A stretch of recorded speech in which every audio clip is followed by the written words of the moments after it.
Welcome to episode 2 of my Competent Crew sailing course.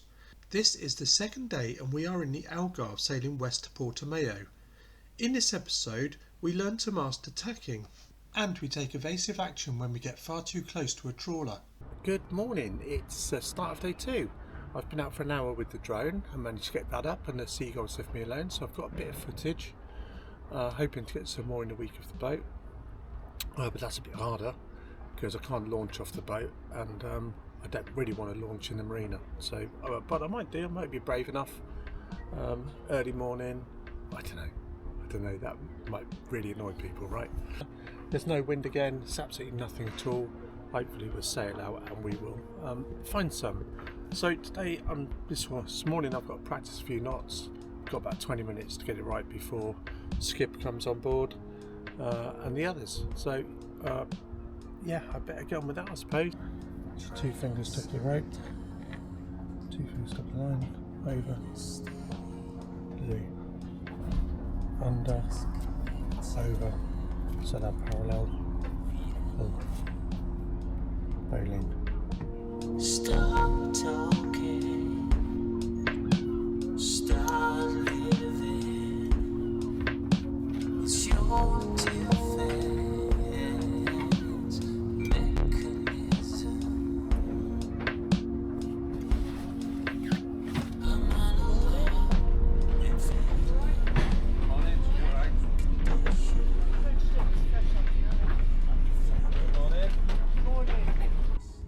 And we put the head of the boat towards the wind. Do you remember that? Yep. Yes. And went straight towards it. We could see our little flags flying back straight towards us. There's actually a much more sensitive thing to look at. If you look at the top of the mast, there's a very, very sensitive pointer that's pointing to where the wind's coming from. Oh. Can you see that now? Yeah. And it's pointing just slightly off our port bow. That's actually replicated electronically here. There's a display showing that angle. So instead of straining your neck and looking straight at the sun, Okay. we actually see it on a gauge here. Okay, so this is just a replica of that. Okay. Nonetheless, whatever we're looking at, the flags, the pointer, the gauge, maybe even feeling it on our ears from experience, okay, we might know that we've actually positioned the boat head to wind through one of those things. Okay. Okay. The reason we do that is because the mainsail, which I'll draw here, would also be head to wind, and it would be depowered like so, and that would allow us to pull it up without any pressure or to drop it down without any pressure. The beauty with bowlines is, while that was tight overnight, nobody could undo it. Not my worst enemy on the shore or any vandals. Nobody could undo it because it being tight is part of what holds it together. Right. The opposite's said when we want to undo it. So as soon as we make the line loose, this will undo now. Even if it's had 20 tons of pressure on it, this will come undone. All right, so just undo that for me, as being my worst enemy.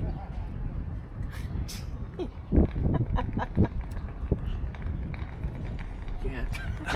You're not going to. Wow, that's so cool. And then they say, okay, let's go though. Let's go to sea. Reverse the logic. Bingo, look at that. Yeah, so let's make them into slips. Can we do those 3 corners into slips, guys? Yep. Come together. Oh, okay. Pull them a bit tighter. There's one in the water. That's it. Both through the fairlead, please. And that's a slip because it's still securing the boat here, but both ends are now up there. Oh, okay. If the engine's cold because it's not been started for several hours, and we're talking 5, 6, 7, 8 hours, certainly overnight, then there's a position on the ignition here that says glow, and that's going to operate what we call glow plugs. So we basically turn the key to that position, about 5 seconds or so. Once they're done, we can then turn the key and start the engine. Okay, igniters on it here. after the engine starts, we should really check for this water coming out of the exhaust. Okay? It's a very simple and basic test. You can hear it. So we're just getting ready to sail. The boat's in forward gear, which is keeping some pressure on the lines, so it's not going to go anywhere, so we can remove the spring lines, which is what the guys are doing now. With the boat in gear, Yeah. The boat's pulling on these lines. Yeah. And it might be that I want to actually move the boat one way or another. Today we're going to move the boat that way, Yeah. and it's your line that's going to do that. Right. So yours is going to be the last. Okay. Okay?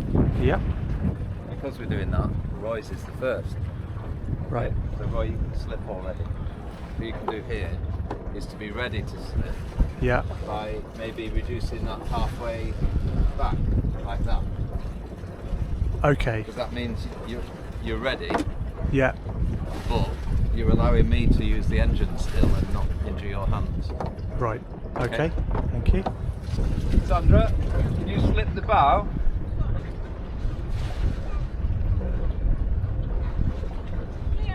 Okay, and you see, Mike, now if I can increase my engine power on your line because it's not slipping, it's going to move the boat this way, which is what I want. I gotcha. You can see that. Yeah. It's reliant on your line being stationary. Yeah. Okay, and you see how I've just caressed the boat across slightly? Yeah. Give yourself a gap here. Right. Okay, now slip. Okay. Okay, clear. Put the line in your hand. Go halfway down. Okay. Just shout ready, and then I'll have a look around. and I'll pick an order in which to go. And it was Roy first, then Sandra, and then lastly it was. So for now, especially day 2, the commands are convert them into a slip, get ready to slip, and slip. Right. Marina de Lagos, yacht Annecy, over. Marina de Lagos, please go ahead, over. Good morning, yacht Annecy. Could you open the bridge for exit, please, over? Marina de Lagos, the bridge is now open. You may proceed. So Mike, you want to go Yep. forwards and take the ties up? Maybe Yep. Sandra standing here. Yep.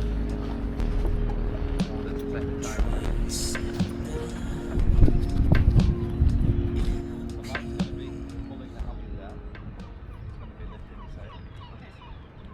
All ropes used to hoist and lower sails on a boat are called halyards. As you can see in this footage, we're pulling up the mainsail using a rope called the mainsail halyard.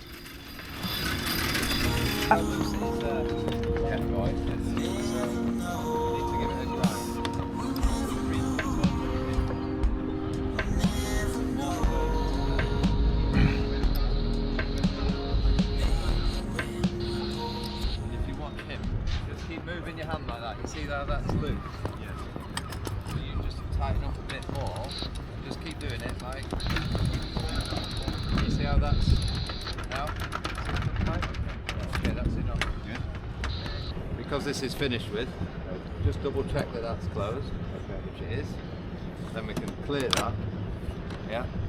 That's right. Because we're done with it. And the next most important thing would be to pull this. Make this safe. So put that on the winch and pull that into a safer position. It means, guys, having done that in here, having lifted that up in here, it means that we're free to motor out, and then when we get to the swell, we've already been walking around and we've done that job, haven't we? Yeah. Yeah. Would you do it in a high wind? Yeah. Even in here? Yeah. Especially so, because then that sea state would be bigger. Okay.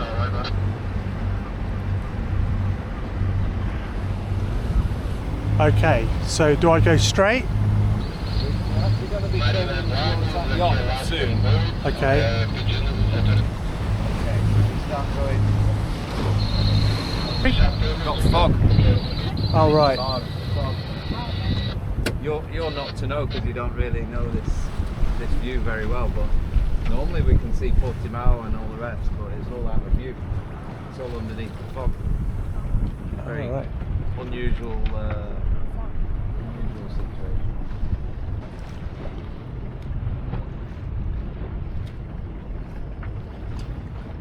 Great, we're out at the entrance, that's good. We've already got the sail up. Okay. So we're going to stop the engine already.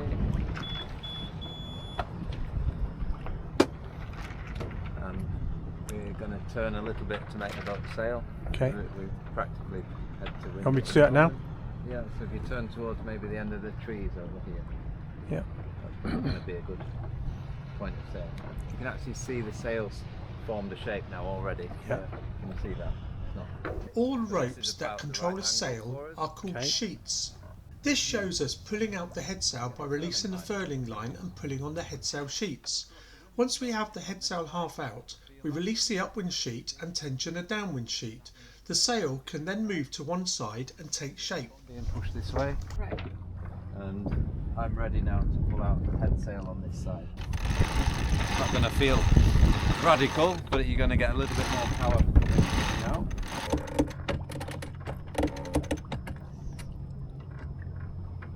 And off we go.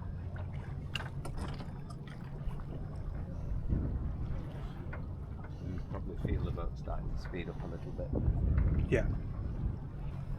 So, 3 knots. We are cooking on gas. and building.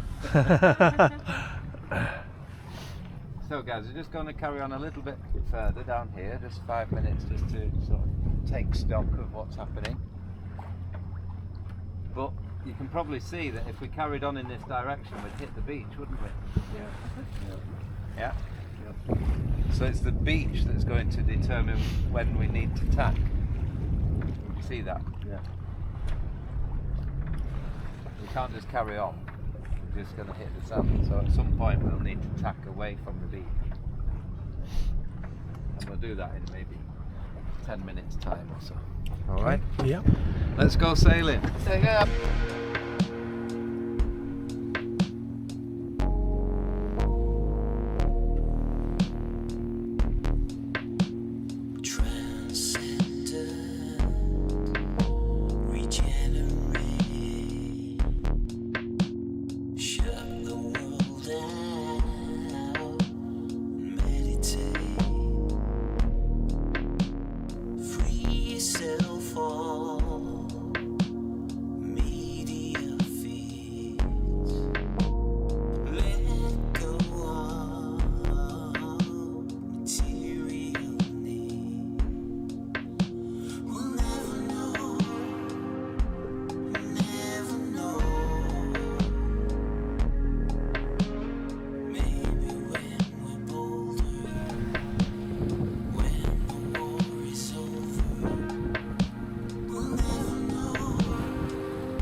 In this clip, our instructor Rob introduces us to tacking, a key manoeuvre for changing direction when sailing into the wind.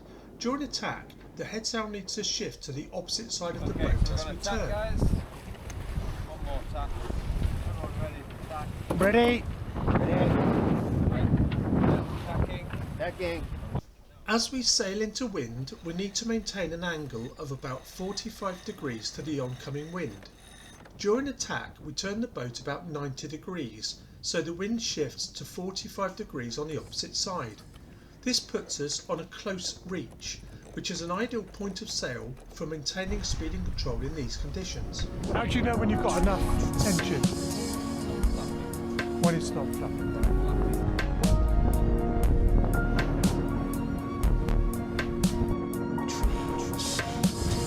Better visibility now, we can see Portimão and the distance. Very temporary bands of fog.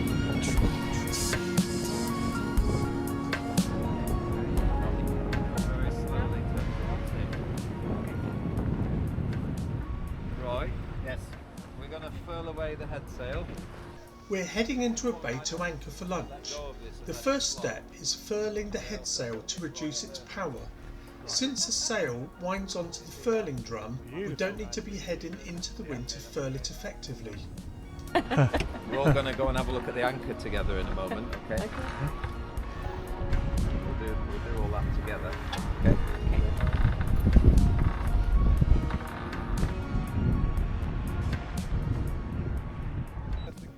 As we prepare to drop anchor, let's go over a few important components of our anchoring system.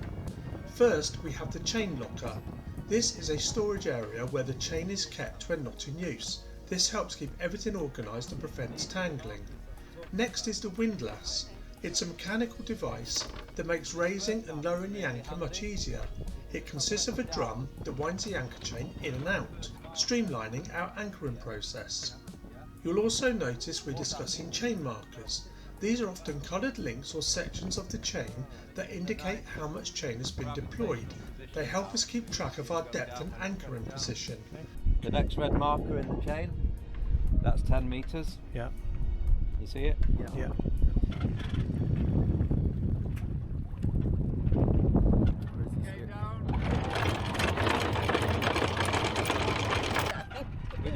Once we're on anchor, the boat naturally points to the wind, which powers the mainsail. This makes it easier for us to drop and flake it neatly for storage. Flapping around, we're going to go for option B right now, which is just to concentrate on the head. Okay. And don't worry about the back end. Okay. We'll catch up with that later.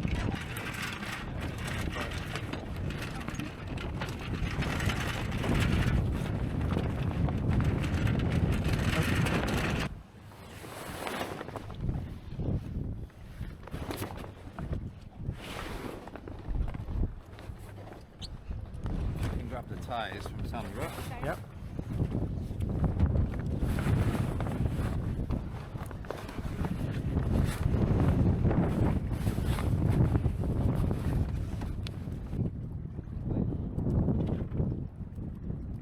So this, guys, is going to signify that you're on anchor. After we've dropped and flaked the mainsail, we'll put up an anchor ball. This visible signal lets other boats know that we have our anchor out so they can avoid us. And that just spins round in and... Okay. Salad, chicken. Ooh, tomatoes. Right, this is yours. Oh, thank you. This is nice, isn't it? This is awesome. This is awesome. Thanks, Roy.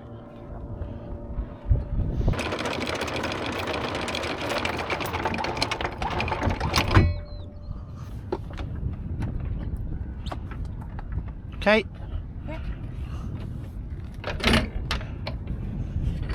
Let's go sailing. So go up. So for the moment, because of the fog and the visibility, we're going to lift our mainsail. We're going to put our motoring cone up. As we prepare to leave the anchorage, we'll be motor sailing since it's a bit foggy. To let other boats know that we are now a motor vessel, we will raise a motor cone. Over lunch, we've been discussing vessel hierarchy and the rules of right-of-way.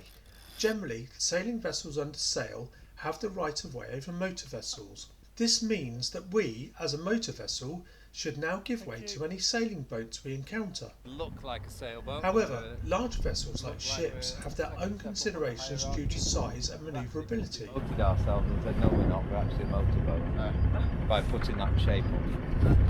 This boat in front of us is clearly a motorboat because we've got no sails whatsoever.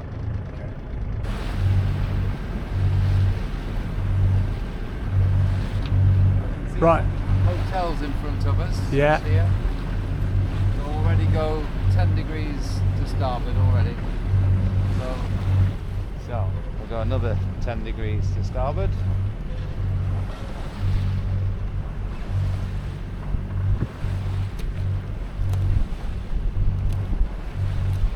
can see the visibility is actually quite far. Yeah. You know, when you can't see anything, you don't know whether it's 100 metres or 300 metres. No. And when you see something, you realise actually the visibility is a bit better than you might first thought. Yeah.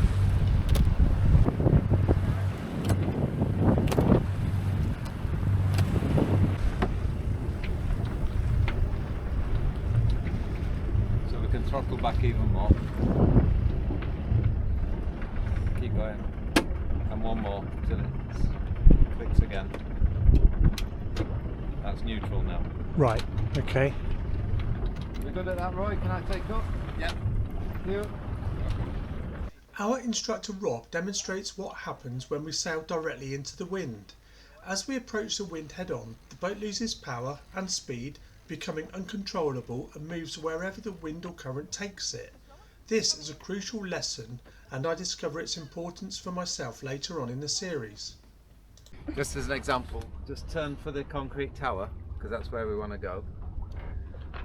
This is just as an example to everyone. And hold it there. Can you see how the sails are flapping? Yeah. You can hear them. Yeah. Well, they're not going to generate any power like that. Right. So ultimately the boat will slow down, and stop. And then we'll lose control. Then it'll blow that way or blow that way, because we'll have no control. Oh. So we can't just point to where we want to go. That looks good there, Mike. So stay like that. Okay. And what you'll see is this boat will start to speed up again now, because now it's got some power. Hmm. But we can't carry on forever, look, because we're going to be on the beach again. So we'll we have need to to go go back out there at some point, guys. Okay. We're going to say there's a mixture of rocks and sand over here, so I'm going to say 6 meters on the gauge. Okay, we're 12 meters at the moment. So we've got a bit to go yet. All right. That's nice, isn't it? Yeah, Very. Through all that fog and yeah, lovely. What a change. Is that the best of all keep an eye on your depth. Yeah, 11 meters.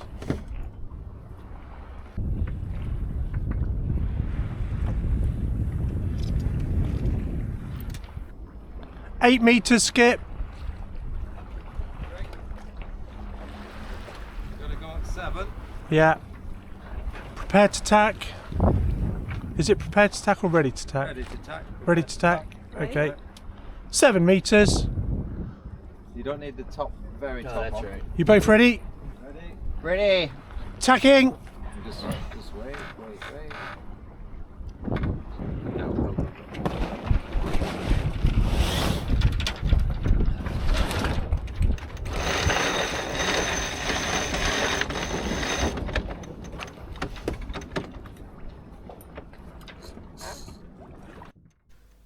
Right now our focus is on managing the head sail during the tack while the main sail takes care of itself. This is because the main sail is set for these wind conditions as we adjust the boat's angle to point into the correct wind direction. No matter which side the wind is coming from, the main sail remains properly trimmed, allowing us to concentrate on the head sail for optimal performance. You need to steer up maybe 10 degrees that way, Mike. But then to know how to steer the boat now, because that's how we've set the sail, Right. to steer the boat, we're looking at those telltales there. As we head for the channel leading to the marina, we spot a fishing trawler far in the distance. It's just a tiny speck on the horizon. Technically, we have the right of way since we're under sail and it's a motorboat. But Rob decides to tack away, signalling clearly that we're giving way to the trawler. This ensures safe passage for both vessels and highlights the importance of good seamanship in busy waters. The good thing is they've been looking at us for a long time as well, looking at us under sail. There's no doubt that they can see us.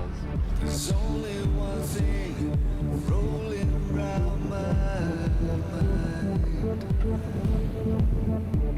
Well, what does it take to make you see sense? Don't tremble and shake or destroy the magic. The devil may shake, taking your soul. I'm waiting.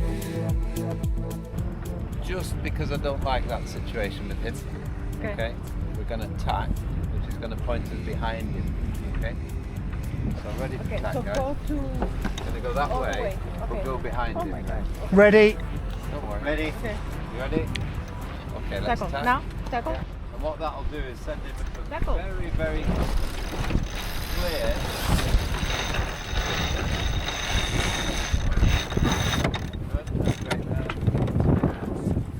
Very, very clear instruction to him. Go behind him. There's only one Tack thing again. Go back to the green. Wait. Hold on. Ready?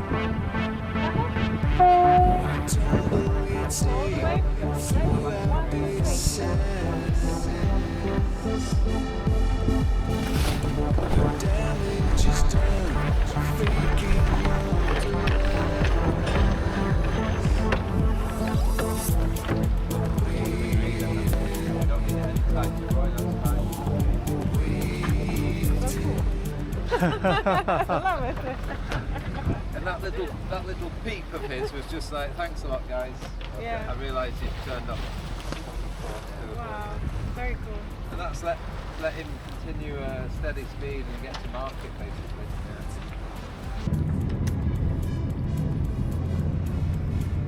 You see next to the church, you see the red terracotta roof. And you see there's two markers like this. Yeah. There are guide markers coming in. So they're like this.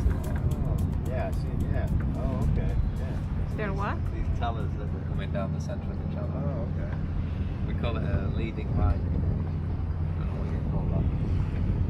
And Mike, because it's overnight, we've put several turns on there to stop it from unrolling by mistake.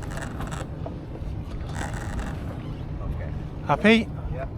And then Mike, sheet in on the main sheet, so pull that red and black one in Yeah. in order to make the move safer.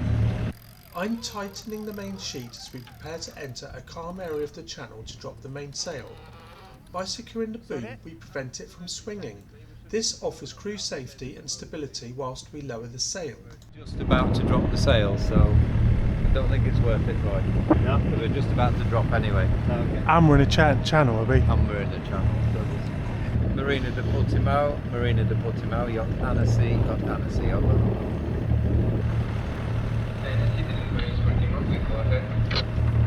Good afternoon, yacht Annecy. Could you allocate a berth for us, please, for the evening? Over. And proceed to berth I-21. I repeat, I-21.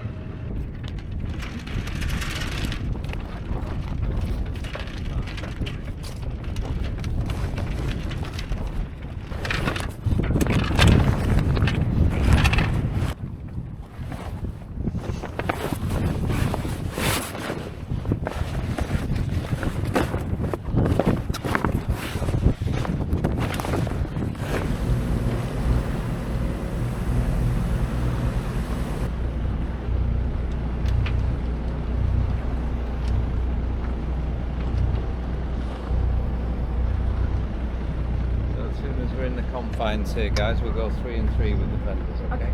Okay. Couple more boat ends. Oh, just while you're able to look, guys, the marina's kind of split into two halves. There's a half there, and that's up there. There's the beaches, of course, but there's also some retail units, ice cream and beer and blah blah blah blah. Okay. Great. And then our half here. It's a bit quieter overnight, which is why they put us down here, because there's Right. no bars and things. Okay. And we have facilities at this end as well, showers and toilets and things. And you see the big round mustard coloured building there? Yeah. They're just behind there, basically. Oh, okay. Okay. Okay. So I'll point it out when we're in the yacht, but you just need to walk around the walkway and then go behind that building, Okay. and you'll find showers. I don't know where I need lines yet, Mike, so it's pointless trying to tie any lines. I don't know Okay. yet. And it could be that I don't like the berth because there's something broken at it, or something like something hanging off that's sharp or something. I don't think so. Right. I don't want that berth. Give me another one. So, 21 guys, you can see 20 here. 21's in that space where the yellow ladders are. So we're correct that we want to be starboard side towards the pontoon. I'm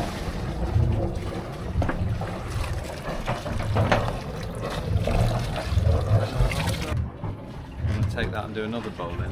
Yeah. underneath that. From, yeah, okay.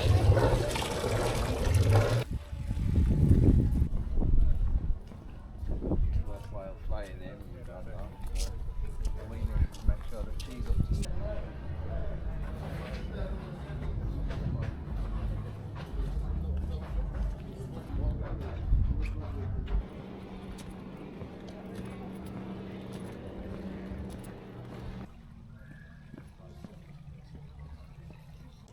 That's day 2 finished. Lots of sailing today, which has been really good. Sailed fog. Yeah, it's been really interesting. So we're just going out for something to eat. Do you speak Portuguese? No. Oh no? Yeah, on Saturday. Voluntary. Yeah. Saturday morning. And they go down and they make sure everyone's got the right English bag. You get to try and know or Good morning. It's day 3. It's Wednesday morning. We had an amazing day yesterday, some great sailing. Learned all about how sails work. We learned about the hierarchy of boats, so who gives way to who, and we had to put that into practice quite a bit. It got a bit lively coming into the marina here, but this is a lovely place. We had a lovely meal last night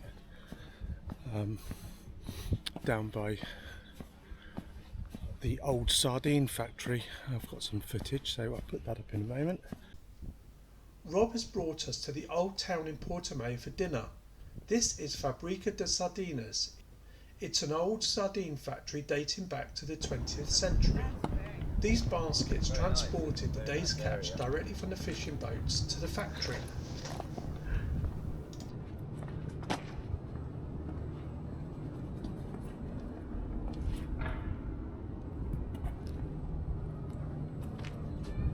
And look at that, absolutely gorgeous morning. Also yesterday we learned an extra couple of knots. We learned a sheep bend and a reef knot. So that's 6 knots so far. We need to learn 8, and they're all getting easier to do now, which is good. Everybody's been on board tonight, and it's a really nice bunch of people. So it's really nice to be with everybody for the first time on this trip. Yeah, so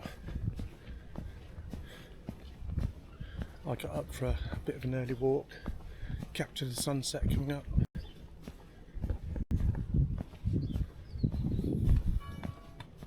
And it's still looking absolutely stunning out there. Look at that. Hit like and subscribe if you would like to see episode 3. In the next one, we leave Portimão and we head west to Albufeira. We get lots more sailing experience, and I get into a lot of trouble with a huge metal yellow buoy. Skip? Yeah. I need you.